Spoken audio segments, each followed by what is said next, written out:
everyone, Assalamu alaikum. Myself Noor Amanullah and you all are watching शोबाजियाँ. शोबाजियाँ के platform पर खुशामदीद कहते हैं. आज भी हमारे साथ एक बहुत ही इंटरेस्टिंग पर्सनालिटी और सेलिब्रिटी मौजूद है.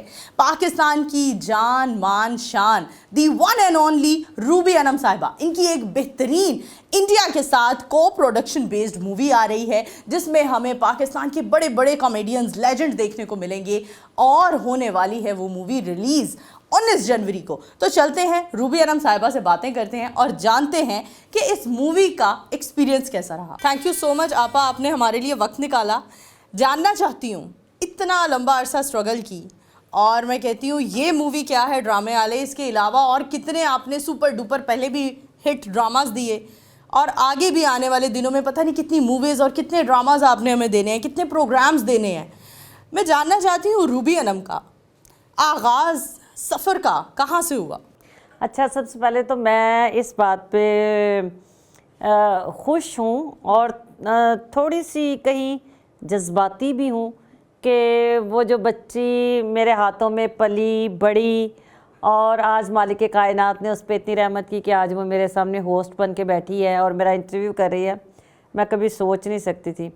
मैं लोगों को ये ज़रूर अपनी बात शेयर करना चाहूँगी कि ये मेरे लिए ऐसे ही है जैसे ये मेरी अपनी औलाद है. मेरी बचपन यानी कि ये जब छोटी सी थी तो तब मैं इसकी दोस्त थी और ये जब आती थी थिएटर पे अमानुल्लाह साहब, इनकी जो अम्मी है वो मेरी बहुत प्यारी दोस्त, अल्लाह ने जन्नत में ख़ास मुकाम और आला दर्जात दें. उन जैसी खूबसूरत खातून, खूबसूरत कपड़े पहनने वाली, खूबसूरत गुफ्तगू करने वाली, आला परफ्यूम लगाने वाली बड़े कम ख़वातीन, और ये मेरी दोस्त थी. इसकी वजह से मुझे ज़्यादा प्रोटोकॉल मिलता था क्योंकि इनकी खाने की जो चीज़ें आती थी वो फिर मैं भी साथ खाती थी उस दौर में. Thank you so much Ruby Anum साहिबा. मैं जानना चाहती हूँ, शर्म नहीं आती तो मैंने रूबी अनम साहिबा कह रही है, रूबी बाजी, रूबी अपनी नहीं. I learned a lot, so many things from you. अगर मैं बात करूँ ना कि हमें काम कैसे करना है तो मैं अगर लर्निंग की तरफ जाऊँ तो मैं हमेशा आपकी, बाबा की और सभी सीनियर्स की वीडियोस देखती हूँ और कोशिश करती हूँ कि कुछ अच्छा सीखूँ. अच्छा, मैं जानना चाहती हूँ रूबी अनम साहिबा, आपकी ज़िंदगी में इतने सुपर डुपर हिट ड्रामास दिए आपने, जब आप फील्ड में आई तो शशका था एक कि लाहौर में, पाकिस्तान में श्रीदेवी आ गई है और अब वो ऐसी परफॉर्मेंस देती है और ऐसी बात करती है तो मॉडल भी बन सकती थी, फिल्म स्टार एक्ट्रेस भी बन सकती थी. एक कॉमेडियन और थिएटर का ही इंतखाब क्यों हुआ? अच्छा, आप यकीन जानो बेटे कि जिस वक्त मैं शोबिज़ में आई, मैं बहुत आते ही मैंने 4-5 शोबों में एक हफ्ते में कदम रखा, इत्तेफाक की बात है. और मुझे उनका नाम लेते हुए हमेशा अच्छा लगता है. जैसे कि मुझे मैंने पहला ड्रामा किया 50-50 ओपन एयर थिएटर पहाड़ी पे जिसको कहते हैं, उस वक्त बहुत बड़ी बात थी.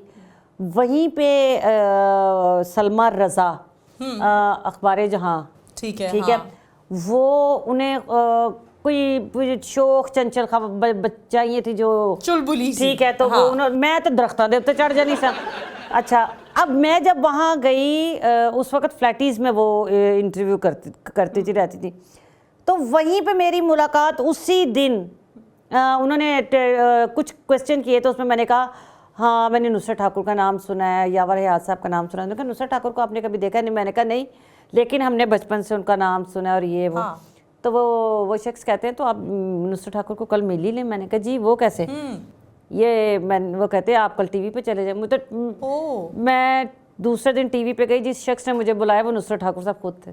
क्या बात है! यानी मैं एक ही हफ्ते में अखबार जहाँ में, मैं पाकिस्तान अखबार में, खबरें में, रोज़नामा पाकिस्तान, मतलब मैं उस साल की सबसे ज़्यादा छपने वाली लड़की थी. तो मैंने मॉडलिंग भी की, ठीक है, मैंने मॉडलिंग में कमर्शियल्स भी की, ठीक है, मैंने करशी जौहर जिशांदे की कमर्शियल की, गुलारी सोप की, मजेस्टिक कोल्ड क्रीम की, नाज का भी किया. मैंने इतनी कमर्शियल्स की कि अगर मैं आपको बताऊं. और फिर मैंने एक मेरी पिक्चर सर्विस शूज़ वालों की, वो पूरे साल का कैलेंडर था. वो एक मेरी पिक्चर और नीचे वो पूरे 12 महीने.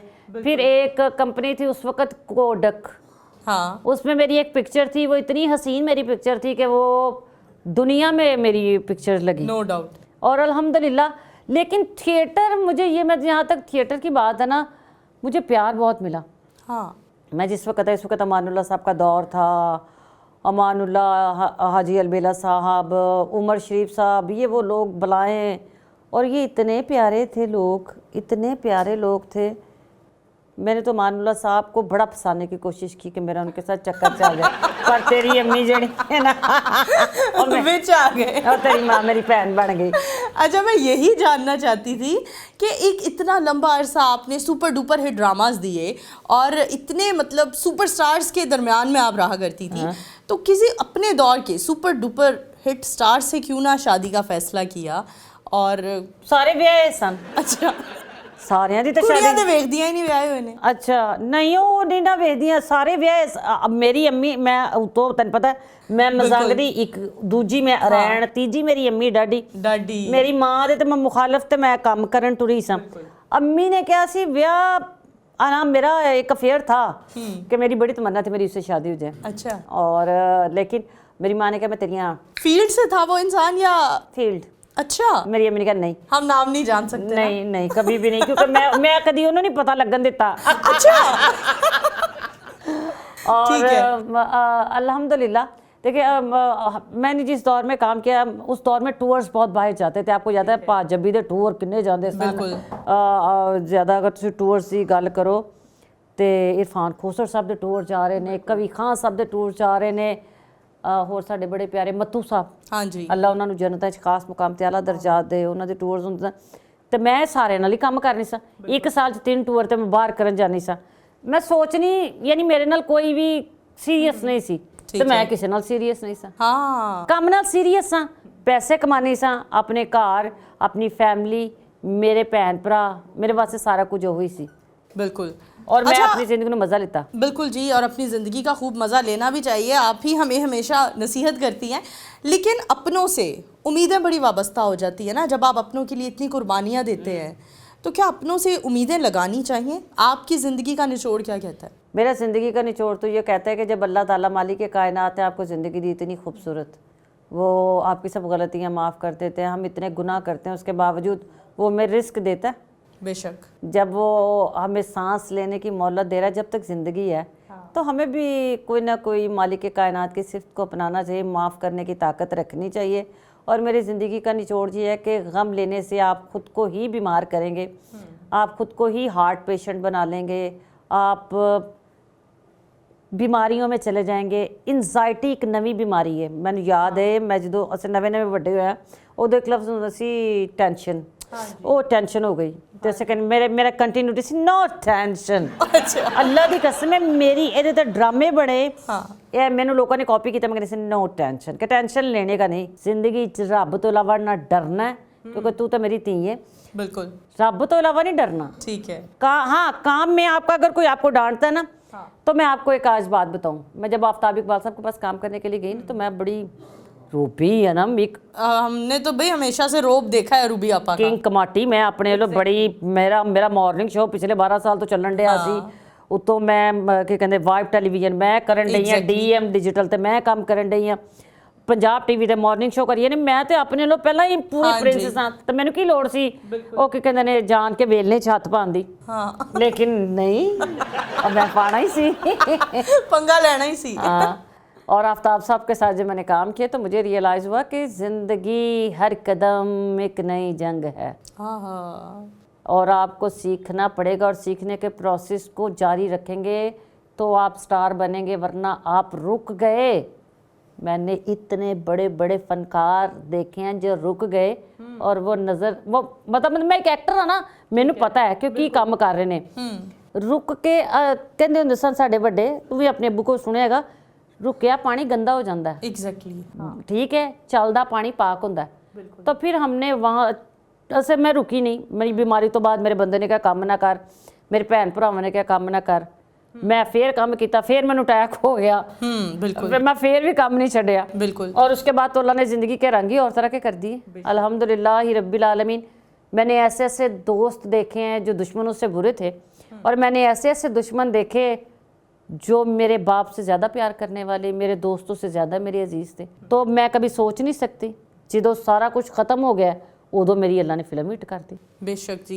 और सब कुछ चीज़ों का ये थिएटर अगर हम देखें, फिल्म इंडस्ट्री देखें, तो इन सब के पायनियर्स भी आप लोग ही हैं। अगर जितने भी टीवी चैनल्स पर जितने भी प्रोग्राम्स चल रहे हैं, आप लोग पायनियर्स हैं। आप लोगों ने इन सब चीज़ों को आगाज़ दिया और एक नया ही कलर दिया टीवी को और प्रोग्राम्स को और कॉमेडी को। अच्छा, मैं आपके हवाले से ही लोगों को बताऊं कि सबसे पहले टेलीविज़न पे खालिद अब्बास डार साहब का प्रोग्राम, ठीक है, और सुहेल अहमद साहब का प्रोग्राम ATV पे, और मैं मॉर्निंग शो करती थी पंजाब टीवी पे। थिएटर से हम पहले 3 बंदे हैं जो टीवी पे हिट हुए थे। उस वक्त टीवी पे काम करने बड़ा मुश्किल था। शाहजहां कितना खूबसूरत, कितना स्मार्ट, काशी महमूद, अल्लाह दी कसमें PTV ਦੇ ਬਾਹਰ ਖਲੋਤੇ ਹੁੰਦੇ ਸਨ। बिल्कुल। ਅਸੀਂ ਤੇ ਐਸਾ ਵੱਡਾ ਫਨਕਾਰ ਵੇਖਿਆ PTV ਦੇ ਅਜਬ ਗੁਲ ਨੂੰ ਵੇਖਣਾ ਤੇ ਵੇਖ ਕੇ ਕਹਿਣਾ, ਹਮ ਤੇ ਛੋਟੇ ਛੋਟੇ ਹੁੰਦੇ ਸੀ, ਹਾਏ ਐਡਾ ਸੋਹਣਾ। ਮੈਨੂੰ ਯਾਦ ਹੈ ਅਸਦ ਅਮਾਨਤ ਅਲੀ ਖਾਨ ਨੂੰ ਮੈਂ ਵੇਖ ਕੇ ਕਿਹਾ, ਹਾਏ ਮੈਂ ਸੋਚਦੀ ਹੂੰ ਸ਼ੁਕਰ ਹੈ ਮੈਂ ਉਹਨਾਂ ਨੂੰ ਵੇਖਿਆ, ਮੈਡਮ ਨੂਰ ਚਾਂਦ ਜੀ ਨੂੰ ਵੇਖਿਆ, ਮੈਂ ਮਾਸਟਰ ਨਜ਼ਰ ਸਾਹਿਬ, ਮਾਸ਼ਾਅੱਲਾ। ਮੈਂ ਐਸੇ ਲੋਕਾਂ ਨੂੰ PTV ਦੇ ਉੱਤੇ, ਖਵਾਜਾ ਪਰਵੇਜ਼ ਦੇ ਘਰ, ਕਿ ਮੈਨੂੰ ਨਾ ਹੁਣ ਕੋਈ ਚੀਜ਼ ਨਾ ਆਮ ਚੀਜ਼ ਮੁਤਾਸਰ ਵੀ ਨਹੀਂ ਕਰਦੀ ਤੇ ਆਮ ਬੰਦੇ ਦੀ ਕਈ ਗੱਲ ਮੈਨੂੰ ਸਮਝ ਵੀ ਨਹੀਂ ਆਉਂਦੀ, समझ भी नहीं आती। ਮੈਨੂੰ ਲੱਗਦਾ कि मैं कहनी अच्छा ठीक है। हम लोगों ने अच्छे लोगों में काम किया। हाँ हमारे दौर में बेटी बेटी थी, बहन बहन थी। हाँ। ਸਾਡੇ ਦੌਰ ਦੇ ਵਿੱਚ ਬਹੁਤ ਇੱਜ਼ਤ ਸੀ। ਸਾਡੇ ਦੌਰ 'ਚ ਕਿਸੇ ਦਾ ਅਗਰ ਅਫੇਅਰ ਸੀ ਤੇ ਉਹ ਭਾਬੀ ਹੁੰਦੀ ਸੀ ਸਾਰਿਆਂ ਦੀ। एग्जैक्टली। पढ़े लिखे लोग सन, तमाशा नहीं बनाया जाता था, नहीं किसी तमाशबीन नहीं थे। देखे किसी ने शादी की उसने बताई नहीं किसी को, अपने घर बिठा लिए। बिल्कुल ठीक है, ਇਹ ਸਾਡੇ ਬਾਅਦ ਵਾਲੀ ਜਨਰੇਸ਼ਨ तो बहुत भैड़ी है। अच्छा रूबी साहिबा, मैं आपसे जानना चाहती हूँ कि इतना ज़्यादा काम किया और थिएटर भी इतना लंबा अरसा किया, अब फिल्म करना कितना इंजॉय कर रही हैं? फिल्म को ज़्यादा इंजॉय करती हैं या थिएटर को इंजॉय करती हैं? देख ਝੂਠ ਤੇ ਮੈਨੂੰ ਵੈਸੇ ਹੀ ਬਹੁਤ ਭੈੜਾ ਲੱਗਦਾ ਹੈ। ਆਈ ਲਵ ਥੀਏਟਰ, मेरा इश्क थिएटर, मुझे थिएटर बहुत पसंद है। मेरे बस में नहीं है कि किस तरह थिएटर ठीक हो जाए, मैं इस पे काम करूँ। उफ, आए मैं कभी कोई कंपनीज के शोज़ करती हूँ अलहमरा में ना, तो जब मुझे वहाँ क्लैप होती हैं, जब मैं अंदर जाती हूँ तो मैं कहती हूँ हाय किसी ने पता ही नहीं कि साढ़े वास्ते अलहमरा की है, क्या हुआ करता था और अब क्या हो चुका है। ਇੱਥੇ ਆਪਣੇ ਸਿਆਪੇ ਨਹੀਂ ਮੁੱਕਦੇ। ਫਲਾਣੀ ਕੁੜੀ ਕਿੰਨੇ ਬੁਲਾਈਏ ਯਾਰ, ਫਲਾਣੀ ਕੁੜੀ ਹੈ ਕਿੱਥੋਂ? ਕੁੜੀਆਂ ਵਿਚਾਰੀਆਂ ਤੇ ਆਈਆਂ ਹੀ ਕੰਮ ਕਰਨ ਨੇ ਤੱਤੀਆਂ, बिल्कुल ऐसा ही है। ਉਹਨਾਂ ਨੂੰ ਕੰਮ ਕਰਨ ਦਿਓ प्लीज। अच्छा, मैं अगर अपने बचपन को याद करूं और रूबी अनम साहिबा का एक जो जवानी का टाइम पीरियड हुआ करता था वो याद करूं, तो ये काले स्याह लंबे लंबे बाल, हर वो खूबी थी जो एक खूबसूरत हसीन दोशीज़ा में कहा जाता है कि पाई जाती है। गोरा रंग, लंबे बाल, खूबसूरत एक फ़िगर जो आइडियल फ़िगर होता है। और मैंने हमेशा रूबी अनम साहिबा को बैक स्टेज तस्बीह करते देखा और जवाद वसीम साहब के साथ बहुत डिस्कशन होती थी दीन के ऊपर। फिर आपने कुछ अपने इंटरव्यूज़ में बताया मौलाना तारिक जमील साहब ने आपकी ज़िंदगी में एक बदलाव लाए। यस, ताल्लुक़ तो आपका हमेशा से था, मैं अपने बचपन से देखती रही, हमेशा तस्बीह करते रहना और अल्लाह के साथ कनेक्टेड रहना, लेकिन मौलाना तारिक जमील साहब ने आपकी ज़िंदगी में कैसा बदलाव लाए, लोगों को बताएंगी? हाँ ज़रूर, क्योंकि अच्छा एक तो मेरी जो नानी है, मैंने 4 साल की उम्र में उन्होंने मुझे कुरान पाक, उन्होंने मुझे, यानी कि मुझे याद है कि मैंने नाजरा पढ़ लिया हुआ था। मेरी नानी ने मैंने कुरान इंज पढ़ाया है। ਮੇਰੀ ਨਾਨੀ मुझे याद है कि ਸਾਡੇ ਇੱਕ ਮਾਮੂ ਸਨ, ਉਹ ਨਾ ਉਹਨਾਂ ਦੇ ਘਰ ਬਦਾਮ ਪੜੇ ਜਾਂਦੇ ਨੇ, ਕੁਲ ਸ਼ਰੀਫ ਪੜ੍ਹਦੇ ਸਨ ਇੱਕ ਬਦਾਮ ਦੇ ਉੱਤੇ। ਮੇਰੀ ਨਾਨੀ ਨੇ ਮੈਨੂੰ मेरा 3 ਵਾਰੀ ਪੜਾਇਆ ਹੋਏਗਾ। तो मैं अब तो मैंने दुपट्टा नहीं लिया तो मुझे याद है मैं बहुत छोटी थी तो बादामां दे ढेर सब तो बहुते मैं लानी सा। अच्छा। क्योंकि मैं तेज पढ़ती थी, मेरी माँ तो मेरी नानी सुनती भी थी मज़हब के हवाले से। फिर वो कहती थी अब्बू जो अब्बू से ना, क्योंकि हमारे लिए हमारा सब कुछ हमारा बाप ही था, तो हमारे बाप का रिस्क हमें लगता था हमसे मुंसलिक है, तो हम अपने बाप के लिए बहुत दुआएं करते थे, बड़ियाँ दुआवां। तो उसमें पढ़ाई करते थे। मेरी अम्मी जो है मेरे वो भी मजहबी थी, लेकिन सडनली मेरे अब्बू का इंतकाल हो गया। तुम लोगों ने तो अपने बाप को बीमार देखा ना, बड़े झटके बड़े सदमे। मैंने तो देखा ही नहीं, मैं तो ड्रामा करन गई कैनेडा तो मेरा प्यो मर गया।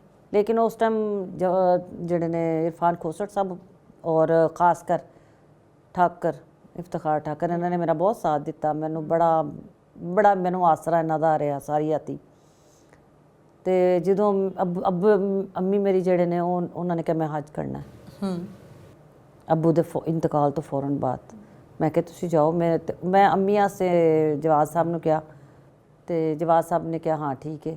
ਤੇ ਮੇਰੀ ਅੰਮੀ ਤੇ ਮੇਰੇ ਜਾ ਰਹੇ ਤੇ ਉਹਨਾਂ ਨੇ ਕਿਹਾ ਨਹੀਂ ਤੁਹਾਡੇ ਨਾਲ ਤੁਹਾਡਾ ਮਹਿਰਮ ਵੀ ਜਾਏਗਾ, ਯਾਨੀ ਸਾਨੂੰ ਇੰਨਾ ਵੀ ਪਤਾ ਨਹੀਂ ਸੀ ਨਾ। ਤੇ ਮੇਰੀ ਅੰਮੀ ਤੇ ਮੇਰਾ ਭਰਾ ਹੱਜ ਕਰਨ ਗਏ ਨਾ ਮੇਰੇ ਅੱਬੂ ਦੇ ਇੰਤਕਾਲ ਤੋਂ ਬਾਅਦ। ਉਹ ਫਿਰ ਕੋਈ ਕਿਉਂਕਿ ਉਹ ਮੌਲਾਨਾ ਤਾਰਿਕ ਜਮੀਲ ਸਾਹਿਬ ਦਾ ਗਰੁੱਪ ਸੀ, ਅਲ ਖੈਰ ਗਰੁੱਪ ਦੇ ਨਾਲ ਗਏ ਸਨ। ਉਹ ਲਾਈਫ ਦੇ ਵਿੱਚ ਉੱਥੋਂ ਤਬਦੀਲੀ ਪਿਓ ਦੇ ਮਰਨ ਤੋਂ ਬਾਅਦ ਇਹੋ ਜਿਹੀ ਆਈ। ਅਗਲੇ ਸਾਲ ਫਿਰ ਮੈਂ ਹੱਜ ਕਰਨ ਚਲੀ ਗਈ। ਫਿਰ ਮੈਂ ਰੈਗੂਲਰ 7 ਸਾਲ ਹੱਜ ਕੀਤਾ। ਫਿਰ ਹੁਣ ਮੇਰੀ ਅੰਮੀ ਦਾ ਇੰਤਕਾਲ ਹੋਇਆ ਤੇ ਮੈਂ ਭੈਣਾਂ ਬਾਕੀ ਮੇਰੇ ਭਰਾ ਰਹਿ ਗਏ ਸਨ, ਅੱਲਾ ਨੂੰ ਜ਼ਿੰਦਗੀ ਆਤੀ ਤੇ ਉਹਨਾਂ ਦੀ ਸ਼ਾਦੀਆਂ ਵਾਦੀਆਂ ਕੀਤੀਆਂ ਨੇ। ਤੇ ਇਹ ਹੁਣ ਇਨਸ਼ਾਅੱਲਾ ਮੈਂ ਫਰਵਰੀ ਜਾਂ ਮਾਰਚ ਵਿੱਚ ਮੈਂ ਤੁਹਾਨੂੰ ਫੇਰ ਨਜ਼ਰ ਆਵਾਂਗੀ ਆਪਣੇ ਖੁਦਾ ਦੇ ਘਰ, ਆਪਣੇ ਕੰਮ ਜਿਹੜੇ ਨੇ ਵਾਪਸ इंशाल्लाह। जी दुनिया के साथ साथ दीन को भी चलाना बहुत ज़रूरी है और ये चीज़ होनी चाहिए। मेरी गल सुन, ਤੂੰ ਆਪਣੀ ਅੰਮੀ ਨੂੰ ਕਦੇ ਨਹੀਂ ਸੀ ਵੇਖਿਆ ਕਿ ਤੇਰੀ ਅੰਮੀ ਕਿੰਨਾ ਅੱਲਾ ਤੇ ਯਕੀਨ ਕਰਦੀ ਸੀ ਔਰ ਤੇਰੀ ਅੰਮੀ ਨੂੰ ਅੱਲਾਹ ਤਾਲਾ ਦੇ ਹੁਕਮ ਦੇ ਨਾਲ ਹਰ ਉਹ ਚੀਜ਼ ਮਿਲੀ ਜਿਹੜੀ ਇੱਕ ਸ਼ਾਦੀशुदा ਔਰਤ ਦੀ ਜ਼ਿੰਦਗੀ 'ਚ ਹੋਣੀ ਚਾਹੀਦੀ। ਬੇਸ਼ੱਕ ਇੱਕ ਕਾਰ, ਗੱਡੀ, ਖੂਬਸੂਰਤ ਲਾਈਫ ਔਰ ਫਿਰ ਇੱਕ ਔਰਤ ਦਾ ਜਿਹੜਾ ਟੈਕਾ। तेरी अम्मी माशाल्लाह किंग कमाटी सी भी। एग्जैक्टली। अच्छा रूबी अनम साहिबा, एक लंबा अरसा आपने आफ्ताब इकबाल साहब के साथ भी काम किया, कैसा रहा वो दौर? उससे कुछ सीखा? और दीगर कॉमेडियंस, क्योंकि लोग ख्वाब भी समझते हैं ना आफ्ताब इकबाल की टीम का हिस्सा बनना, क्या कहती हैं, क्या टफ टाइम देखा आपने? मैंने 12 साल गुजारे हैं। 12 साल मेरे ख्याल से किसी औरत ने उन्होंने नहीं गुजारे, मतलब काम वालियां ने। हाँ बिल्कुल। मैं वाहिद औरत ही होवांगी ਜਿਹੜੀ 12 साल ਉਹਨਾਂ ਨਾਲ ਰਹੀ ਹਾਂ। पूरे 12 साल और 12 वैसे साल सल्यूट भी है आपको। और 12 साल हाँ मैं देखें, सच बहुत कड़वा होता है। जिंदगी में जब टाइम गुजर जाता है तो ही आपको पता लगता है कि कौन किन्ने पानी सी। हाँ हाँ ਇਹ ਪ੍ਰੋਡਕਸ਼ਨ ਕੀਤੀ ਤੇ ਪਤਾ ਲੱਗਾ कि कौन ਕਿ आफ्ताब इकबाल ਸਾਹਿਬ ਜੋ ਗੱਲਾਂ ਕਰਦੇ ਸਨ ਉਹ ਕੁੜੀਆਂ ਸਹੀ ਸਨ। ਉਹ ਕਹਿੰਦੇ ਸਨ ਕਿ ਇਹਨਾਂ ਫਨਕਾਰਾਂ ਨੂੰ ਇਕੱਠਿਆਂ ਕਰਨਾ ਡੱਡੂ ਤੋਲਣ ਦੇ ਮੁਤਰਾਦਫ ਹੈ। ਇੱਕ ਨੂੰ ਪਾਓ ਤੇ ਦੂਜਾ ਭੁੜਕ ਕੇ ਬਾਹਰ ਨਿਕਲ ਜਾਂਦਾ ਹੈ, ਇੱਕ ਦੂਜੇ ਨੂੰ ਪਾਓ ਤੇ ਤੀਜਾ ਨਿਕਲ ਜਾਂਦਾ ਹੈ। ਯਕੀਨ ਕਰੋ ਜੇ आफ्ताब इकबाल ਸ਼ੇਰ ਨਾ ਹੋਵੇ ਤੇ ਇਹ ਡੱਡੂਆਂ ਨੂੰ ਇਕੱਠਾ ਕਰਨਾ ਤਾਂ ਬਹੁਤ ਔਖਾ ਹੈ। ਬੁਰਾਈ ਹਮੇਸ਼ਾ ਉਹਦੀ ਹੁੰਦੀ ਜਿਹੜਾ ਕੁਝ ਹੁੰਦਾ ਹੈ। ਨਹੀਂ ਤੇ ਮੇਰੇ ਖਿਆਲ ਦੇ ਵਿੱਚ ਜਿੰਨਾ ਕੁ ਇਸ ਟਾਈਮ ਤੁਸੀਂ YouTube ਦੇ ਉੱਤੇ ਵੇਖ ਲਓ, आफ्ताब इकबाल साहब ਦੀ ਕੋਈ ਖਬਰ ਹੋਵੇ, ਉਹਨਾਂ ਦੀ ਫੋਟੋ ਲੱਗੀ ਹੋਵੇ ਤੇ ਉਹ कैसा हिट होता है। अच्छा, अक्सर कॉमेडियंस ना अपनी बीमारी की वजह, जैसे हनी अलबेला साहब भी, उन्होंने काफ़ी इंटरव्यूज़ दिए। एक लंबा अरसा बैठे रहने से, इतना लंबा टाइम रिकॉर्डिंग करवाने से उनको स्पाइनल कॉर्ड का इशू हुआ और कितना बीमार रहे। तो क्या कहती हैं आप, इतना लंबा अरसा, मतलब इतनी मेहनत, और क्या कहेंगी इस बारे में? हाय हनी भाई की तो मैंने तकलीफ़ देखी हुई है, अल्लाह मुझे माफ़ कर दे। हनी भाई का ऑपरेशन जब हुआ है, अल्लाह मियाँ उसको सलामत रखे। आमीन। हनी भाई ने बहुत तकलीफ देखी, लेकिन मैंने तो कार्डियक अटैक हो गया। एग्जैक्टली। और मैं मर के बाहर आई हूँ, मेरे को पूछो। हाँ मैंने देखो मेरा दोस्त मंसूर, बिल्कुल, मंसूर भाई वो आफ्ताब साहब दे भी कजन सन। हाँ जी। सडनली हार्ट अटैक मर गए। फरक शाह हार्ट अटैक होया मर गए। अमानुल्ला साहब बीमार, मतलब असे काम ओवर वर्क ਤੁਹਾਨੂੰ ਖਤਮ ਕਰ ਦਿੰਦਾ। ਤੁਸੀਂ ਇਹ ਕੰਮ ਕੀਤਾ ਛੱਡ ਦਿਓ ਬਸ। आफ्ताब सर ਦੇ इर्द गिर्द कुछ ऐसे लोग ਰਹਿੰਦੇ ਨੇ ਜਿਹੜੇ ਨਾ ਬੰਦਿਆਂ ਨੂੰ ਬੰਦੇ ਨਹੀਂ ਸਮਝਦੇ। ठीक है। ਉਹ ਉਹਨਾਂ ਦੀ ਵੀ ਬਹੁਤ ਸਾਰੀਆਂ, ਲੇਕਿਨ ਹੁਣ ਅਲਹਮਦੁਲਿਲਾ ਸਾਰਿਆਂ ਨੂੰ ਆਪਣੀ ਆਪਣੀ ਜਗ੍ਹਾ ਤੇ ਅਕਲ ਵੀ ਆ ਗਈ ਔਰ ਪਤਾ ਵੀ ਲੱਗ ਗਿਆ ਕਿ ਕੰਮ ਕੀ ਹੁੰਦਾ ਹੈ ਔਰ ਕਿੰਨੇ ਕੀ ਕਰਨਾ ਹੈ। ਠੀਕ ਹੈ ਨਾ। ਤੇ ਹੁਣ ਅਲਹਮਦੁਲਿਲਾ ਸਾਰੇ ਬਿਹਤਰੀਨ ਕੰਮ ਕਰ ਰਹੇ ਨੇ ਔਰ ਸੱਚ ਬਹੁਤ ਕੌੜਾ ਹੁੰਦਾ ਹੈ, ਇਹ ਬਰਦਾਸ਼ਤ ਨਹੀਂ ਹੁੰਦਾ। ਲੇਕਿਨ ਮੈਂ ਸਾਰਿਆਂ ਨੂੰ ਇਹ ਦੱਸ ਦਿਆਂ, ਜੇ आफ्ताब इकबाल ਸਾਹਿਬ ਏਡੇ ਡਾਢੇ ਨਾ ਹੋਣ ਤੇ ਰੱਬ ਦੀ ਸਹੁੰ ਇਹ ਐਡਾ ਵਧੀਆ ਕੰਮ ਨਹੀਂ ਹੋ ਸਕਦਾ। ਹੱਲੇ ਵੀ ਤੁਸੀਂ ਵੇਖ ਲਓ, ਉਹ ਕੱਲਾ ਵਾਕ ਕਰ ਰਿਹਾ ਹੁੰਦਾ। ਦੇਖੋ ਯਾਰ ਕੀ ਗੱਲ ਹੈ, आफ्ताब इकबाल ਵਾਕ ਕਰ ਰਿਹਾ ਤੇ ਪਤਾ ਲੱਗ ਰਿਹਾ 15 ਲੱਖ ਬੰਦੇ ਵੇਖ ਰਹੇ। हाँ ਯਾਰ ਕੀ ਵੇਖਦੇ ਹੋ ਤੁਸੀਂ? ਹੈ ਮੈਨੂੰ ਜ਼ਰਾ ਦੱਸੋ ਜ਼ਰਾ ਤੁਸੀਂ। तो मैंने कहता तू क्यों वेखनी है? अल्लाह की रहमत, अल्लाह का करम। ऐसा ही है, नो डाउट। अच्छा, अभी हाल ही में बब्बू राना साहब आफ्ताब इकबाल साहब की टीम को छोड़ कर आए हैं, और भी काफ़ी लोग हैं जो जाने की तैयारियों में हैं, मतलब उनसे अलहदगी की तैयारियों में हैं। अगर आफ्ताब इकबाल साहब ने दोबारा रूबी अनम को अप्रोच किया, और सुनने में आया करते भी हैं, तो जाने की कोई मतलब पॉसिबिलिटी होगी? मैं तो आफ्ताब साहब हुने कहन ते मैं की करना, मैं रात 12 बजे ले जहाज से टुर के चल जाऊंगी। ठीक है, मैं चल ज्वाइन कर लेंगी उनकी टीम को। हाँ, दोबारा से ਹਾਂ ਲੇਕਿਨ ਸਿਰਫ ਉਹਨਾਂ ਨੂੰ ਇਹ ਦੱਸ ਦੇਂਗੇ ਕਿ ਮੈਂ ਇੰਨੀ ਦੇਰ ਕੰਮ ਨਹੀਂ ਕਰ ਸਕਦੀ ਹੁਣ ਮੇਰੇ को बैठा नहीं जाता ਹੁਣ ਬਹੁਤੀ ਦੇਰ एग्जैक्टली अच्छा बब्बू राना साहब इनकी कोई एक दो खूबियाँ और दो खामियाँ अगर आप बताना चाहें तो बब्बू राणे की सबसे बड़ी खूबी अपने सीनियर्स की इज्जत करता है ठीक है और बब्बू राणे की खूबी अपनी फैमिली से बहुत प्यार करता है बहुत ज़्यादा ठीक है और ख़ामी उसकी ये है कि उसमें बर्दाश्त की कुव्वत कम है हाँ और एक और खामी कि उन्हें ठंड बहुत लगती अच्छा अल्लाह दी कसम है उन्हें बहुत ठंड लगती मैं लेकिन वो तो राणा है ना तदे तो ठंड लगती है मैं उसके बारे में आपको अगर उसकी पूरी तफसील बताऊं तो ये प्रोग्राम आपका 1 महीने का हो जाएगा उसको कितनी सर्दी लगती है अच्छा हनी अलबेला साहब की कोई दो खूबियाँ और दो खामियाँ हनी अलबेला की खूबी ये कि वो हाजी अलबेला साहब का बेटा हो के सेम वैसा है बिल्कुल और अपनी फैमिली अपनी बहनों के साथ उस बहुत प्यार करता है ये उसकी खूबियों में से खूबी है उनकी जिम्मेदारियों को वो अपनी जिम्मेदारी समझता है क्योंकि ਉਹਦਾ ਪਿਓ ਇੰਜ ਦਾ ਸੀ ਉਹਨੇ ਵੀ ਆਪਣੇ ਰਿਸ਼ਤੇ ਨੂੰ ਇੰਜ ਹੀ ਸਮਝਿਆ ਤੇ ਸੇਮ ਇੰਜ ਹੀ ਤੇ ਦੂਜੀ ਉਹਦੀ ਖੂਬੀ ਹੈ ਵੇ ਕਿ ਉਹ ਹਰ ਖੁਸ਼ੀ ਔਰ ਗਮ ਵਿੱਚ ਸ਼ਰੀਕ ਹੁੰਦਾ ਹੈ ਖਾਮੀ ਇਹਦੀ ਹਨੀ ਦੀ ਹੈ ਵੇ ਕਿ ਉਹਨੂੰ ਜੋ ਗੁੱਸਾ ਨਹੀਂ ਆਂਦਾ ਜੀ ਆਵੇ ਤੇ ਉਹਨੂੰ ਬਹੁਤ ਗੁੱਸਾ ਆਉਂਦਾ ਔਰ ਫਿਰ ਉਹ ਬਦੀਦ ਹੈ ਇੱਕ ਤੇ ਉਹਨੂੰ ਆਂਦਾ ਨਹੀਂ ਜੀ ਆਵੇ ਖਾਮੀਆਂ ਚੋਂ ਤੇ ਫਿਰ ਉਹ ਮੇਰੇ ਖਿਆਲ 'ਚ ਉਹ ਦੁਬਾਰਾ ਹਨੀ ਜਿਹੜਾ ਨਾ ਉਹ ਸਹੀ ਨਹੀਂ ਹੁੰਦਾ ਤੇ ਦੂਜੋ ਆਪਣੀ ਨੀਂਦਰ ਕਦੀ ਜਿਸ ਤਰ੍ਹਾਂ ਮੈਂ ਆਪਣੀ नींद ਤੇ ਕਾਬੂ नहीं पा सकी आज तक भी सेम हनी अलबेला भी अपनी नींद ਤੇ काबू नहीं पा सके हैं बिल्कुल जी अच्छा सुहेल अहमद साहब हमारी थिएटर की इंडस्ट्री का एक बहुत बड़ा नाम है और टीवी शोज़ भी ऐसे बेहतरीन कर रहे हैं क्या कहती हैं आप आपके साथ वो हर अच्छे बुरे वक्त में खड़े हुए हैं ना सिर्फ आपके साथ बल्कि दीगर आर्टिस्ट के साथ भी क्या वजह है इसकी क्या कहती हैं सुहेल अहमद साहब मेरे ख्याल में सुहेल अहमद तोहफ़ा है हम लोगों के लिए अल्लाह की रहमत मैं हमेशा ये कहती हूँ कि 4 सुहेल अहमद होन 4 सुहेल अहमद होन तो मेरे ख्याल ਦੇ ਵਿੱਚ ਪਾਕਿਸਤਾਨ ਦੇ ਫਨਕਾਰਾਂ ਨੂੰ ਕਦੀ ਕਿਸੇ ਕੋਲੋਂ ਜਾ ਕੇ ਕਹਿਣਾ ਨਾ ਪਵੇ ਮੰਗਣਾ ਨਾ ਪਵੇ ਬਿਮਾਰੀ ਆਸੇ ਡਾਕਟਰਾਂ ਨੂੰ ਨਾ ਕਹਿਣਾ ਪਵੇ ਕਦੀ ਗਵਰਨਮੈਂਟ ਨੂੰ ਨਾ ਕਹਿਣਾ ਪਵੇ 4 ਸੁਹੇਲ ਅਹਿਮਦ ਹੋਣ ਤੇ ਕਿਉਂਕਿ ਕੱਲਾ ਸੁਹੇਲ ਅਹਿਮਦ ਦੀ ਆਪਣੀ ਵੀ ਮਾਸ਼ਾਅੱਲਾ ਲਾਈਫ ਹੈ ਉਹਦੀ ਆਪਣੀ ਜ਼ਿੰਦਗੀ ਹੈ ਉਹਦੇ ਬਾਵਜੂਦ ਉਹ ਇੰਨੇ ਸਾਰੇ ਲੋਕਾਂ ਦੇ ਨਾਲ ਖਲੋਤਾ ਹੋਇਆ ਹੈ ਅੱਲਾ ਉਹਨੂੰ ਜ਼ਿੰਦਗੀ ਸਿਹਤ ਦੇਵੇ ਪਰਵਰਦੀਗਾਰ ਸਾਡੇ ਕੋਲ ਮੇਰੇ ਖਿਆਲ ਦੇ ਵਿੱਚ ਮੈਂ ਸੁਹੇਲ ਅਹਿਮਦ ਦੇ ਬਾਰੇ 'ਚ ਇਹ ਕਹਾਂਗੀ ਕਿ ਅੱਲਾਹ ਤਾਲਾ ਦੀ ਇੱਕ ਖਾਸ ਮਿਹਰਬਾਨੀ ਕਿ ਸ਼ੁਕਰ ਹੈ ਸਾਡਾ अपना अच्छा रूबी आपा अमानुल्लाह साहब मेरे वालिद की कोई एक ऐसी या कुछ ऐसी यादें जो आज भी याद करती हैं और दिल खुश हो जाता है और हंसी आ जाती है मुस्कुराहट आ जाती है चेहरे पर अच्छा मैं पहले कभी खुरमानी नहीं खाती थी मैंने कभी मुझे तेरे अबू ने ना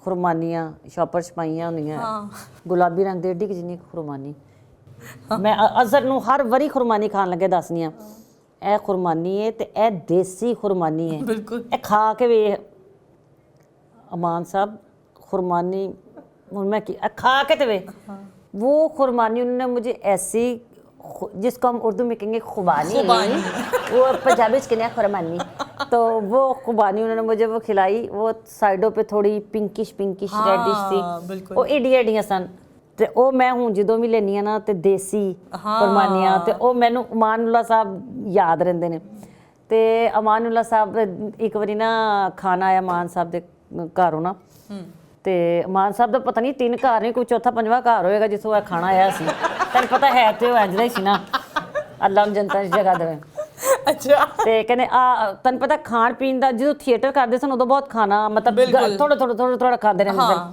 ਤੇ ਇੱਕ ਉਹਨਾਂ ਨੂੰ ਸ਼ੌਕ ਹੁੰਦਾ ਸੀ ਕਿ ਮੇਰੇ ਨਾਲ ਖਾਣਾ ਵੀ ਕੋਈ ਖਾਵੇ ਜੁਆਇਨ ਕਰੇ ਕੋਈ ਮੁਝੇ ਹਾਂ ਤੇ ਅਸਤੇ ਅਜ਼ਲਾਂ ਦੇ ਭੁੱਖੇ ਘਰੋਂ ਇੰਜ ਨਿਕਲ ਜਾਣਾ ਨਾ ਤੇ ਫਿਰ ਰਿਹਰਸਲ ਤੇ ਵੀ ਟਾਈਮ ਨਾਲ ਪਹੁੰਚ ਜਾਣਾ ਤੇ ਉਹਨਾਂ ਨੇ ਇੱਕ ਦਿਨ ਪਤਾ ਨਹੀਂ ਕਿਸੇ ਨੇ ਖਾਣਾ ਬਣਾ ਕੇ ਰਿਆ ਆਲੂ ਤੇ ਟੀਂਡੇ ਅੱਛਾ ਮੈਂ ਕਿਹਾ ਜਾਂ ਤੇ ਇਹ 2 ਹਾਂਡੀਆਂ ਮਿਕਸ ਹੋ ਗਈਆਂ ਅੱਲਾਹ ਪਾਕ ਦੀ ਕਸਮ ਹੈ ਤੇ ਮੈਂ ਕਿਹਾ ਆਲੂ ਤੇ ਟੀਂਡੇ ਕੌਣ ਪਕਾਉਂਦਾ ਇਹ ਕਿਹੜੀ ਤੇਰੀ ਬੁੱਢੀ ਹੈ ਜਿਹਨੇ ਪਕਾਇਆ ਉਹ ਫਿਰ ਪਤਾ ਲੱਗਾ ਕੋਈ ਬਜ਼ਾਤੀ ਬੁੱਢੀ ਨਹੀਂ ਸੀ ਨਹੀਂ ਇੱਥੇ ਨਹੀਂ ਕਰਾਂ ਚ ਕੋਈ ਨਹੀਂ ਪਕਾਉਂਦਾ ਸੇਮ ਇੱਕ ਵਾਰੀ ਮੈਂ ਨਾ ਮੈਨੂੰ ਫਲੀਆਂ ਇੰਨੀਆਂ ਪਸੰਦ ਨੇ, ਫਲੀਆਂ ਅੱਛਾ, ਹੋਣ, ਕਚਨਾਰ ਫਲੀਆਂ, ਹੋਵੇ, ਗੋਸ਼ਤ, ਹਾਂ ਬਿਲਕੁਲ, ਸੁਆਂਜਣਾ। ਕਿਆ ਬਾਤ ਤਾਂ ਹੁਣ ਸਾਡੇ ਘਰ 'ਚ ਸਾਰੀ ਜ਼ਿੰਦਗੀ ਪੱਕਿਆ ਹੈ ਫਲੀਆਂ, ਗੋਸ਼ਤ ਜਾਂ ਫਲੀਆਂ ਤੇ ਕੀਮਾ, ਪੁੱਠ ਦਾ ਗੋਸ਼ਤ, ਚਾਂਪਾਂ ਇੰਜ ਦਾ। ਹਾਂ ਲਓ ਇੱਕ ਦਿਨ ਮੈਨੂੰ ਕੋਡੂ ਨੇ ਫੋਨ ਕੀਤਾ, ਇਹਨੂੰ ਵੀ ਆਇਆ ਮੇਰੇ ਵੱਲੇ ਹੋ ਰਹਿੰਦੇ ਸਨ ਨਾ ਉੱਥੇ ਗੰਗਾ ਰਾਮ ਮੈਂ ਨਹੀਂ ਸਤੇ ਅਗਲੀ ਗਲੀ ਚੋ ਰਹਿੰਦੇ ਸਨ। ਮੈਂ ਕਹਿੰਦੀ ਆਇਆ ਸੇ ਪੱਕੀਆਂ ਆਈਆਂ ਨਹੀਂ ਫਲੀਆਂ। ਅੱਛਾ ਫਲੀਆਂ ਮੈਂ ਤੇ ਉੱਡਦੀ ਗਈ ਫਲੀਆਂ। ਉਹਦੀ ਬੀਵੀ ਜਿਹੜੀ ਹੈ ਨਾ ਉਹਦੇ ਨਾਲ ਮੇਰੀ ਉਹ ਮੇਰੇ ਕੋਲ ਸ਼ੁਰੂ ਤੋਂ ਨਾ ਮੇਰੀ ਤੇ ਨਹੀਂ ਬਣਦੀ। ਮੈਂ ਉਹਨੂੰ ਬਹੁਤ ਤੰਗ ਕਰਨੀ ਆ ਵੱਡੀ ਨੂੰ, ਮੈਂ ਇੰਨਾ ਕੁ ਤੰਗ ਕਰਨੀ ਕਿ ਤੇਰੀ ਸੋਚ ਹੋਏਗੀ। ਤੇ ਉਹ ਮੈਂ ਗਈ ਤੇ ਉਹ ਸੌਂ ਗਈ 9 ਵਜੇ ਰਾਤ ਨੂੰ ਕਿ ਮੇਰੀ ਤਬੀਅਤ ਠੀਕ ਨਹੀਂ ਹੈਗੀ। ਤੇ ਕਾਡੂ ਸਾਹਿਬ ਕਹਿੰਦੇ ਜਾ ਸਾਲਨ ਪਾ ਕੇ ਲੈ ਕੇ ਆ ਤੇ ਕਿਚਨ 'ਚ ਤਾਂ ਫਿਰ ਦੋਵੇਂ ਖਾਂਦੇ ਆ। ਐਡਾ ਕੁ ਵੱਡਾ ਪਤੀਲਾ ਹੈਗਾ, ਯਾਨੀ ਕਿ ਤੇ ਉੱਤੇ ਨਿੱਕਾ ਜਿਹਾ ਮੂੰਹ ਸੀ ਤੇ ਐਡਾ ਪਤੀਲਾ। ਤੇ ਮੈਂ ਜਿਸ ਚਾਹਤ ਦੇ ਨਾਲ ਉਹ ਫਲੀਆਂ ਖੋਲੀਆਂ ਨੇ ਤੇ ਆਲੂ ਫਲੀਆਂ ਪੱਕੀਆਂ ਸਨ। ਮੈਂ ਉੱਥੇ ਕਾਡੂ ਨੂੰ ਕਿਹਾ ਵੇ ਤੇਰਾ ਖਾਨਾ ਖਰਾਬ ਹੋਵੇ। ਮੈਂ ਇਸ ਟਾਈਮ ਮੇਰੀ ਮਿਸਿਸ ਦਾ ਨਾਂ ਨਹੀਂ ਲੈਣਾ ਚਾਹੁੰਦੀ, ਮੇਰੀ ਬੀਵੀ ਦਾ ਨਾਂ ਲੈ ਕੇ ਕਿਹਾ, ਮੈਂ ਕਿਹਾ ਇਹ ਫਲੀਆਂ ਦੇ ਨਾਲ ਏਡਾ ਜ਼ੁਲਮ। ਮੈਂ ਕਿਹਾ ਵੇ ਖਾਲੀ ਫਲੀਆਂ ਪਕਾ ਲੈਂਦੇ ਵਿੱਚ ਆਲੂ ਨਾ ਪਾਉਂਦੇ ਤੁਸੀਂ, ਐਡੀ ਬੇਇੱਜ਼ਤੀ ਮੇਰੀ ਫਲੀਆਂ ਦੀ ਆਏ। ਮੈਂ ਸੱਚੀ ਉਹ ਦਿਨ ਗਿਆ ਅੱਜ ਤੱਕ ਕਾਡੂ ਦੀ ਬੁੱਢੀ ਮੇਰੀ ਨਾ ਮੇਰੀ ਦੁਸ਼ਮਣ ਹੈ, अल्लाह की कसम है मेरी सही दुश्मन है। मैंने कहा तुझे खाना है, उर्दू स्पीकिंग है ना। मैं कहा ये कौन बनाता है फलियों के साथ आए वो आलू ਤੁਸੀਂ ਖਾਲੀ ਬਣਾ ਲਓ, ਐਡੀ ਬੇਅਦਬੀ ਫਲੀਆਂ ਦੀ। ਨੋ ਡਾਊਟ ਯਕੀਨ ਕਰ ਮੈਂ ਨਹੀਂ ਖਾਦੀ ਰੋਟੀ, ਮੈਂ ਆਪਣੇ ਘਰ ਆ ਕੇ ਰੋਟੀ ਖਾਦੀ। मैं क्या ऑमलेट बना दे ਤੁਹਾਡੀ ਮਿਹਰਬਾਨੀ। अच्छा रूबी आपा, इतना एक कॉमेडियन जो होता है ना, और हमारे यहाँ अभी तक ये स्टीरियोटाइप नहीं ब्रेक किया किसी ने भी, बहुत लोग आए लेकिन रूबी अनम का मकाम आज भी वही है। और कॉमेडियन फिर एक खातून, वो भी पाकिस्तान में। अच्छा जिस दौर 'ਚ मैं ना उस दौर 'ਚ रुमाना जी जा चुके सन, लेकिन वो लास्ट ਉਹਨਾਂ ਦੇ 1-2 ਡਰਾਮੇ ਸਨ। ਤੇ ਸ਼ੀਬਾ ਹਸਨ ਸਾਹਿਬਾ ਦਾ ਤੈਨੂੰ ਤੇ ਪਤਾ ਹੈ ਕਿ ਦੌਰ ਇੱਕ ਰੋਬ, ਇੱਕ ਕਲਾਸ ਐਗਜ਼ੈਕਟਲੀ, ਕਲਾਸੀ ਡਰੈਸਿੰਗ, ਸਭ ਤੋਂ ਵੱਡੀ ਪੇਮੈਂਟ, ਸਭ ਤੋਂ ਵੱਡੀ ਪਿਕਚਰ, ਠੀਕ ਹੈ। ਤੇ ਮੈਂ ਕਦੀ ਵੀ ਕਾਮੇਡੀਅਨ ਦਾ ਤੇ ਮੇਰੇ ਜ਼ਿਹਨ 'ਚ ਵੀ ਨਹੀਂ ਸੀ ਕਿ ਕਾਮੇਡੀ ਕੀ ਹੁੰਦੀ ਹੈ। ਤੇ ਮੈਂ ਤੇ ਬਸ ਸ਼ੀਬਾ ਜੀ ਦੇ ਛੱਡੇ ਰੋਲ ਕਰਦੇ ਮਤਲਬ ਪਤਾ ਲੱਗਦਾ ਸੀ ਕਿ ਇਹ ਉਹ ਸ਼ੀਬਾ ਜੀ ਨੇ ਉਸ ਟਾਈਮ ਨਾ 2 ਐਂਟਰੀਆਂ ਕਰਨੀਆਂ ਸ਼ੁਰੂ ਕੀਤੀਆਂ ਸਨ। ਉਹ ਫਿਰ ਉਹਨਾਂ ਦੇ ਰੋਲ ਕਰਦੇ ਮੇਰੇ ਕੋਲ ਆਣੇ ਸ਼ੁਰੂ ਹੋ ਗਏ। ਅੱਲਾ ਦੀ ਰਹਿਮਤ ਜਾਂ ਅੱਲਾ ਦਾ ਕਰਮ ਸਮਝ ਲੈ। ਤੇ ਫਿਰ ਇੰਜ ਦੀ ਰਹਿਮਤ ਹੋਈ ਕਿ ਮੈਂ ਐਂਟਰੀ ਕਲੈਪ, ਮੈਂ ਬਾਹਰ ਦੇ ਮੁਲਕ ਗਈ ਹਾਂ ਪਹਿਲੀ ਵਾਰੀ, ਮੈਂ ਸੈੱਟ ਤੇ ਗਈ ਤੇ ਕਲੈਪ ਹੀ ਨਹੀਂ ਮੁੱਕ ਰਹੀ। ਤੇ ਮੈਂ ਕਹਿ ਰਹੀ ਹਾਂ ਯਾ ਅੱਲਾ ਖੈਰ ਕਿਉਂ ਕਲੈਪ ਹੋ ਰਹੀ ਹੈ, ਬਿਲਕੁਲ ਕਿਉਂ ਕਲੈਪ ਹੋ ਰਹੀ ਹੈ। ਹਾਲਾਂ ਉਦੋਂ 3-4 ਡਰਾਮੇ ਮੇਰੇ ਰਿਲੀਜ਼ ਹੋਏ ਸਨ। ਤੇ ਲੇਕਿਨ ਲੋਕੀ ਹਾਲ 'ਚ ਕਹਿ ਰਹੇ ਇਹੋ ਕੁੜੀ ਲੈਣੀ ਹੈ, ਇਹੋ ਕੁੜੀ ਲੈਣੀ ਹੈ। ਹਾਲਾਂ ਉਹਦੇ ਵਿੱਚ ਸਾਹਿਬਾ ਤੇ ਰੈਂਬੋ ਵੀ ਸਨ, ਬਿਲਕੁਲ। ਲੇਕਿਨ ਉਹ ਲੋਕੀ ਮੈਨੂੰ ਕਹੀ ਜਾਂਦੇ ਇਹੋ ਕੁੜੀ ਲੈਣੀ। ਤੇ ਮੈਂ ਕਹਿੰਦੀ ਅੱਲਾ ਤੇਰਾ ਲੱਖ ਲੱਖ ਸ਼ੁਕਰ ਹੈ, ਕਦੀ ਸੋਚ ਵੀ ਨਹੀਂ ਸਕਦੇ, ਬਿਲਕੁਲ। ਤੇ ਉਹ ਫਨਕਾਰਾਂ ਦੀ ਮਾਂ ਅੱਗੋਂ ਕਹਿ ਰਹੀ ਹੈ ਵੇਖ ਨਹੀਂ ਜਿਵੇਂ ਇਹ ਕਲੈਪ ਲੈਂਦੀ ਹੈ। ਕਹਿੰਦੇ ਉਹ ਹਾਲ 'ਚ ਜਾ ਕੇ ਵੇਖਿਆ ਕਿ ਕਿਤੇ ਅੱਲਾ ਨਾ ਕਰੇ ਇੰਜ ਝੁਕੀ ਤੇ ਨਹੀਂ ਸੀ ਹੋਈ। ਮੈਂ ਲੋ ਨੈਕ ਤੇ ਤੈਨੂੰ ਪਤਾ ਸਾਰੀ ਯਾਦੀ ਨਹੀਂ ਪਾਈ, ਮੈਂ ਹਮੇਸ਼ਾ ਬੈਨ ਵਾਲਾ ਕੁੜਤਾ ਪਾਇਆ। ਤੇ ਉਹ ਹਾਲ 'ਚ 2 ਬੰਦੇ ਘੱਲੇ ਕਿ ਮੈਨੂੰ ਵੇਖੋ ਇਹਨੂੰ ਕਲੈਪ ਕਿਉਂ ਹੋ ਰਹੀ ਸੀ, ਯਾਨੀ ਅੰਦਾਜ਼ਾ ਕਰੋ। ਬਿਲਕੁਲ ਤੁਸੀਂ ਆਪਣੇ ਕੰਮ ਤੇ ਫੋਕਸ ਹੀ ਨਹੀਂ ਕਰ ਰਹੇ। ਨਵੇਂ ਕੱਪੜੇ ਜਿਹੜੇ ਸਾਡੇ ਹੁੰਦੇ ਸਨ ਅਸੀਂ ਉਹਦੇ ਹਿਸਾਬ ਨਾਲ, ਮੈਂ ਤੇ ਪਾਈ ਵੀ ਜ਼ਿਆਦਾਤਰ ਮੁੰਡਿਆਂ ਲਈ ਕੱਪੜੇ ਨੇ, ਬਿਲਕੁਲ। ਮੈਂ ਟਰੈਕ ਸੂਟ ਪਾਏ ਨੇ, ਮੈਂ ਕੁੜਤੇ ਜੀਨਸ, ਇੱਕੋ ਜੀਨ ਪਾ ਕੇ ਕਿੰਨੇ ਵਾਰੇ ਕੁੜਤੇ ਪਾ ਲਓ। ਮੈਂ ਪੈਸੇ ਇਕੱਠੇ ਬਹੁਤ ਕੀਤੇ ਨੇ ਅਲਹਮਦੁਲਿਲਾ, ਔਰ ਅੱਲਾ ਨੇ ਖਰਚ भी अच्छी जगह पे कीते बेशक, लेकिन मैं फजूल ज़ाया नहीं कीते। अच्छा हम अगर अपने थिएटर के लोगों से बात करें तो फील्ड के, फिल्म के कोई भी आर्टिस्ट हो, उनका कहना है कि ये फिल्म और इंडस्ट्री के लोग बहुत ज़्यादा बेवफा होते हैं, मुरवतरी रखते हैं। आप इस बात से कितनी मतलब हमायत करती हैं इस बात की? क्या वाकई नहीं फिल्म इंडस्ट्री और ड्रामा के लोग बहुत ज़्यादा मतलब लापरवाह होते हैं और एक दूसरे की कदर नहीं करते हैं? एक दूसरे की, हाँ। अच्छा हम लोग अपने घर वालों के साथ इतने ईमानदार होते हैं, अपने रिश्तों के साथ इतने सिंसियर होते हैं कि सानू बाकी सारा कुछ पता नहीं लग रहा होंदा। हाँ ये इस बात को आप मानो कि हर फील्ड का एक जो बंदा है उसके पीछे एक पूरी कहानी है। एग्जैक्टली ओदे पीछे किन्ने लोग ने खाण वाले, कितने खानदान है, हर फुफी ताई चाची मामी ओदी धी तुहाडी भैन है। हाँ ਤੁਸੀਂ ਵਿਆਹ ਤੇ ਜਾਣਾ ਤੇ ਉਹਨਾਂ ਨੇ ਕਹਿਣਾ ਕਿ ਦਿਨ ਰੱਖਣੇ ਨੇ, ਤੁਸੀਂ ਕਿਸੇ ਜਨਾਜ਼ੇ ਤੇ ਜਾਣਾ ਤੇ ਉਹਨਾਂ ਨੇ ਕੁੱਲਾਂ ਦੇ ਦਿਨ ਰੱਖਣੇ ਨੇ ਤੇ ਚਲੀਸਵਾਂ ਰੱਖਣਾ। ਬਿਲਕੁਲ ਫਨਕਾਰ ਜਿਹੜਾ ਵੇ, ਫਨਕਾਰ ਵਰਗਾ ਤੇ ਕੋਈ ਹੋ ਹੀ ਨਹੀਂ ਸਕਦਾ ਮੇਰਾ ਖਿਆਲ ਹੈ। ਬਿਲਕੁਲ ਫਨਕਾਰ ਤੇ ਹਰ ਦੁੱਖ 'ਚ ਸ਼ਰੀਕ ਹੁੰਦਾ ਹੈ, ਆਪਸ ਵਿੱਚ ਹੋਣ ਦੀ ਜਨਰੇਸ਼ਨ ਬਿਲਕੁਲ ਪਹਿਲੇ ਦੀ ਨਹੀਂ। ਖਾਲਿਦ ਅब्बास ਡਾਰ ਸਾਹਿਬ ਦੇਖੋ, ਮੇਰੀ ਜ਼ਿੰਦਗੀ ਦੀ ਪਹਿਲੀ ਖੁਸ਼ੀ ਸੀ। ਮੇਰਾ ਕੇਕ ਅੱਜ ਤੋਂ 25 ਸਾਲ ਪਹਿਲਾਂ ਵੀ ਉਹਨਾਂ ਨੇ ਅਲਹਮਰਾ 'ਚ ਕੱਟਿਆ ਹੈ, ਤੇ ਹੁਣ ਮੇਰੇ ਪਿਓ ਨੇ ਮੇਰਾ ਕੇਕ ਕੱਟਿਆ। ਮੈਂ ਕਿਵੇਂ ਭੁੱਲ ਜਾਵਾਂ? ਬਿਲਕੁਲ, ਮੈਂ ਕਿਵੇਂ ਉਹਨੂੰ ਛੱਡ ਸਕਦੀ? ਮੈਂ ਜੇ ਉਹ ਮੈਨੂੰ ਪਿਆਰ ਕਰਦੇ ਨੇ ਤੇ ਮੈਂ ਕਿਉਂ ਨਾ ਕਰਾਂ? ਜੇ ਅਨਵਰ ਅਲੀ ਮੇਰੇ ਅੰਮੀ ਦੇ ਜਨਾਜ਼ੇ ਦੇ ਉੱਤੇ ਮੈਂ ਨਹੀਂ ਸਾਂ ਤੇ ਮੇਰੇ ਅੱਬੂ ਦੇ ਜਨਾਜ਼ੇ ਤੇ ਸਭ ਤੋਂ ਪਹਿਲਾਂ ਪਹੁੰਚਿਆ ਸੀ, ਤੇ ਮੈਂ ਅਨਵਰ ਅਲੀ ਬਿਮਾਰ ਹੈ ਤੇ ਉਹਦੇ ਘਰ ਕਿਉਂ ਨਹੀਂ ਜਾਵਾਂਗੀ? ਮੈਂ ਉਹਨੂੰ ਹਸਪਤਾਲ ਕਿਉਂ ਨਹੀਂ ਲੱਭਾਂਗੀ? ਮੈਂ ਉਹਦੇ ਵਾਸਤੇ ਦੁਆ ਕਿਉਂ ਨਹੀਂ ਕਰਾਂਗੀ? ਮੇਰਾ ਅਮਾਨੁੱਲਾ ਮੇਰੀ ਅੰਮੀ ਦੇ ਫੌਤ ਹੋਣ ਤੇ ਮੇਰੇ ਘਰ ਆ ਕੇ ਸੁੱਤਾ ਹੈ, ਤੇ ਮੈਂ ਅਮਾਨੁੱਲਾ ਦੇ ਘਰ ਕੋਈ ਪ੍ਰੋਬਲਮ ਹੈ ਜਾਂ ਅਮਾਨੁੱਲਾ ਨੂੰ ਕੁਝ ਹੋਇਆ ਤੇ ਮੈਂ ਅਮਾਨੁੱਲਾ ਤੋਂ ਪਹਿਲਾਂ ਉੱਥੇ ਪਹੁੰਚੀ ਹਾਂ। ਬੇਸ਼ੱਕ ਮੈਨੂੰ ਉਹਦੇ ਨਾਲ ਬਹੁਤਾ ਦੁੱਖ, ਔਰ ਮੈਂ ਤੇ ਅਮਾਨੁੱਲਾ ਨੂੰ ਕਦੀ ਇਸ ਗੱਲ ਨੂੰ ਸੋਚਿਆ ਨਹੀਂ ਕਿ ਉਹ ਚਲੇ ਗਏ।